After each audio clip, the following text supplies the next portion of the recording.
Hey everybody, Adam from Alice Gunworks.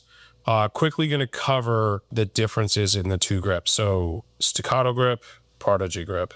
Staccato grip is 9,000, 130, and the Prodigy grip is 130, 100. So this slot, different location, slightly different locations on the taper here. This here is slightly different, and the deck height here is different, and the beaver tails are very different. Not interchangeable. You will not be Abby Hamper if you try to put a Staccato on a Prodigy or vice versa.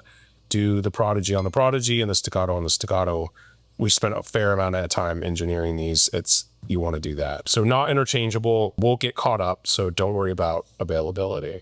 Why would you run up taking this off and put this grip on? The aluminum's got a lot of properties that help. One of the things that you get is a grip safety delete. So we have a beaver tail. We believe that's much better. You're going to get our mag catch. That's an upgrade as well. It's also threaded and tapped. The aluminum grip's going to be better for you to hold on to. The magazines are going to drop more freely. The trigger is going to run more freely in there. The trigger kit comes with a bow. You need to buy the actual trigger shoe itself, but that's a complete upgrade. So a lot of upgrades here, but the second most important is definitely the traction, right? The traction on these grips is terrible. But the most important thing is that when you fire a gun with these plastic grips, it's a little bit hard to see it without me being able to flex on here, but the grip flexes, and then when you let go, it wants to come back, right? So when you put these guns on high-speed cameras, these guns actually dip in a U shape, like it flex. The whole gun flexes like this, so you see it flex.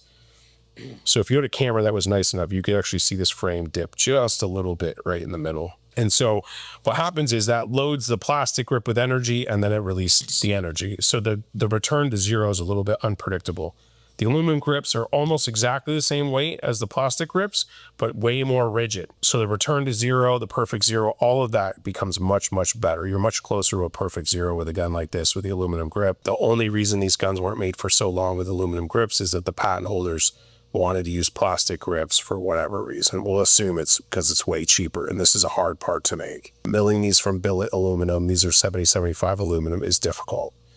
There's only a couple handfuls of companies even today still doing that, and these aren't molded or injection molded or any cheap way. This is billet aluminum getting milled, and we cut all that out and put all the features on. So it is a great upgrade for your Prodigy. I do realize that they cost nearly half as much as the gun, but it will transform the gun. Couple trigger component change, and these are super shootable guns and very capable. And arguably on the Prodigy side, you could get the gun with this grip kit and some trigger component changes to outperform some guns that cost a fair amount more. Are you going to have, an Atlas level gun? No, but you're getting really close for half or a third of the money. We love these grips on these guns, and we're a big fan of the Prodigy. Springfield's done a really good job of keeping the consistency going and upgrading the gun. So for what you pay, the Prodigy is pretty solid, and the grip makes it all that much better. Hopefully I see you guys on the range soon.